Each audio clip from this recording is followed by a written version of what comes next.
Hey everyone, Sunday evening now.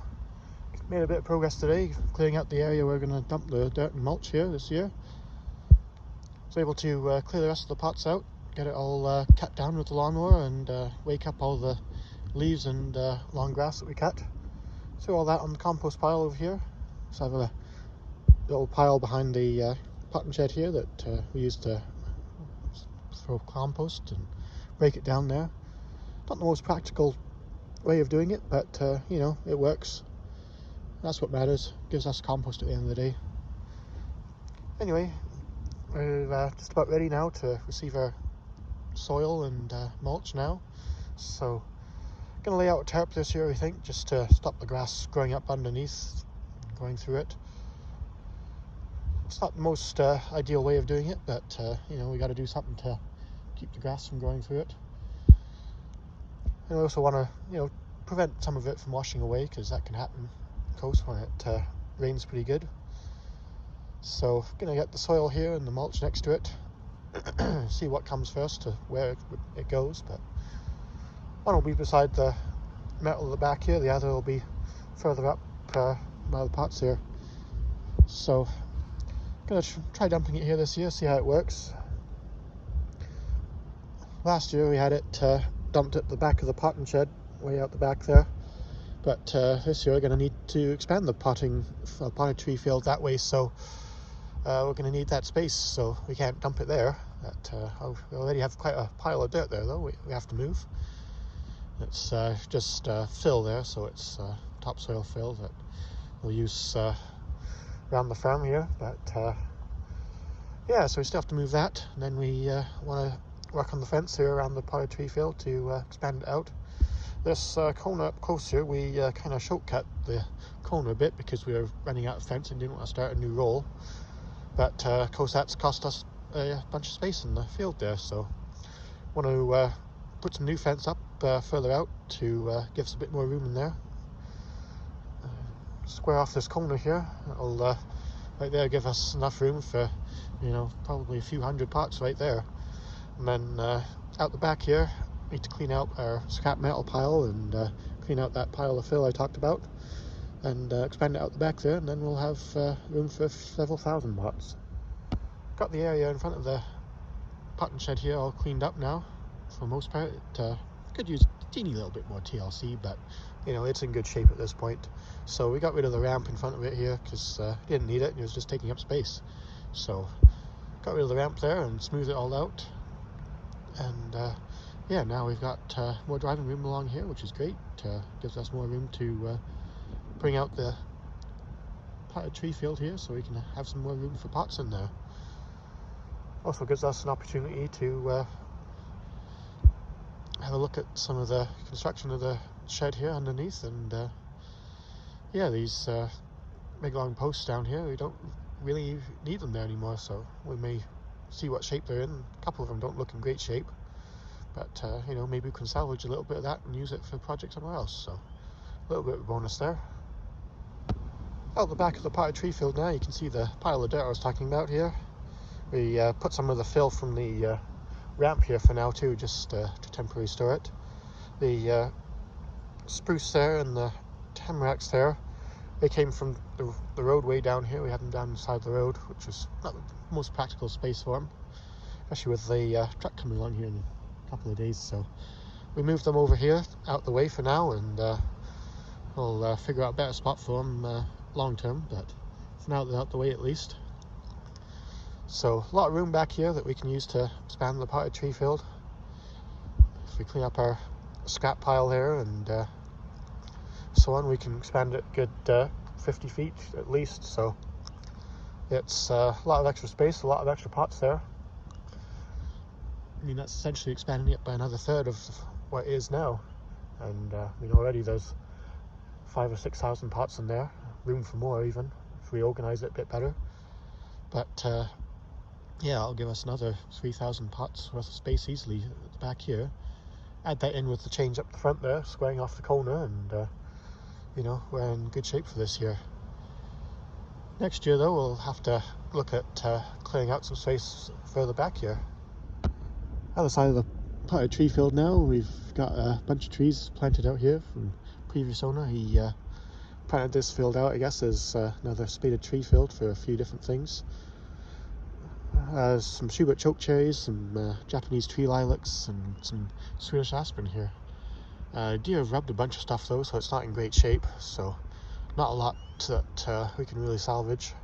The pine at the other side there, they're a bit too big for our tree spade, and now of course the deer have eaten them up to 4 or 5 feet there, so they're not great value either. So unfortunately we're just going to have to take a lot of these out. Not really looking forward to that, but you know, this is where the potted tree field has to come eventually. You know, once we expand it further out this way, there's only so far we can go. You know, we need an access road down the end here. A bunch of our chain link fence. We're going to try to put some of that up around the potted tree field, see how that does for deer prevention. But yeah, so after we've designed it out to the end here as far as we can go with our driveway access, then we have to think about dealing with some of these trees. The other challenge we have with this field here is overhead here, if you can see that, we've got our power line coming across here. So some of these trees are getting a bit close to that as well, so we can't really dig them when they're getting close, so we have to just chop them down. It's a bit unfortunate. We should have been a bit more on top of it and dug them sooner, but you know, hindsight's 20/20 as they say, so gonna have to just work on removal this year at some point. And yeah, some of them will have to move fairly quick. I mean, there's some poplar suckers that have shot up in the rows here that you know, they're good I don't know, 12, 15 feet high, and you know, they're getting pretty close to the power line there, so we're really gonna have to work on taking them out pretty quick here. So you know, if we leave them too much longer, that's going to be risking arcing across there, so I want to get on top of that pretty quick here. But of course it's busy season, so lots to do and lots to clean up still, so I'm not quite sure when I'll get to that, but it's on the to-do list as a priority. But bigger priorities this week, I've got to get the irrigation prepped. I mean, we could potentially have irrigation as soon as 8 days away, so next week I got to get that all ready so we can have that turned on and operational. Another couple of priorities, I got to clear out the spruce, or the poplar limbs that have fallen in the spaded tree field. Got to get our access road opened up down there again, because so many limbs fell down there that it's locked off. So I've got to clear that out, and of course we have a dirt delivery this week, so I've got to get that all sorted. And keep saying dirt, it's soil, it's good stuff. But yeah, I have that delivery with the soil and mulch coming, so got to deal with that as well. We have one good pile at the back of the potted tree field here though. That's pile here. This is manure. We got it from a local farmer. He has a bunch more if we have the time to ever get it, but yeah, it sat here for a year and a half, so it's well aged, and I think this year we'll probably try and mix a little bit of this in with our soil mix for some of the trees, you know, see how far it gets. But a little bit of that, a little bit of our mix this year, and some mulch. So trying a little bit different mix this year, so seeing how that goes. We got it's called a veggie blend this year coming, so it's compost, peat moss, a little bit of vermiculite or perlite in it depending on what they can find, and a little bit of topsoil and a bit of sand for drainage as well. So a lot of people, a lot of the nurseries don't have any topsoil in their mix. They want soilless mixes, but for us we found having a little bit of topsoil in there is good to get the beneficial microbes in there, and also want to get the symbiotic relationship going with the mycorrhizae in the trees. So having a bit of native topsoil in there is good for that. You know, you get some of that bacteria in there. And yeah, this year we're adding some mulch in there. Last year we used a mix that was more soilless. It was peat moss, bark mulch, and sand with a bit of compost. Did I say compost already? I can't remember. It's getting late. Sorry, folks. But anyway, we ended up mixing in a bit of topsoil with it anyway. So, you know, if we're using topsoil anyway, we may as well get it with topsoil in. So it's a little bit cheaper that way too. So it saves us $10 a yard to have a little topsoil mixed in. so that doesn't hurt, especially with rising prices this year. You know, a delivery cost is up almost $50 because of the price of diesel. Price of the soil is up a few bucks a yard, so a little bit cheaper mix to add if the topsoil in there already. And yeah, we're going to try adding the mulch this year. We want to have a bit more drainage and water retention at the same time, so the mulch should help with that. We're going to just mix it in with the soil. Some people will say it's going to tie up nitrogen and stuff. Yeah, to a certain degree it will, but I mean, the net result is it's not going to hurt the trees at all. It's going to benefit them. You know, giving them a bit better drainage will help out.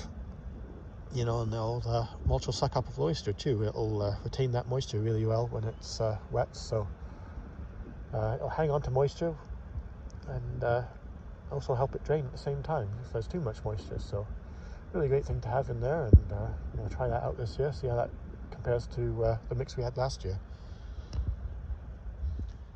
I had a walk through the potted tree field earlier today. Everything's looking in pretty good shape other than a few things I mentioned before.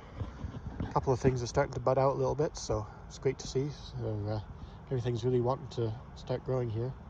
Been a long winter, so can't wait to see things start to grow. But things are starting to dry out a little bit, so probably going to have to hit them with water either tomorrow or Tuesday. Tuesday it might rain, so see if it does or not. But yeah, it's starting to dry out, so we have to watch that. It's that shoulder season now, so you know, not quite irrigation season yet, but things are trying to grow, and pots are starting to dry out because there's no moisture coming on them. So we should be okay this year, though. We haven't had to water them just yet, but you know, they are starting to dry out now, so we're really having to watch that. But you know, we'll get through. Been a long winter, and you know, really happy it's spring now and able to be outside, and really looking forward to seeing all the customers this year and being able to help them out with their tree goals. You know, there's a lot of trees here that are ready to go and fill up people's yards here, so that's going to be great. Thanks for watching, everyone. Appreciate it. Really appreciate the likes and views here. It's good to see the numbers increasing and reaching more people now, so that's really great to see. So thanks a lot for watching, and if you like this, appreciate you liking, subscribing, and hope to see you next time. Thanks so much, everyone.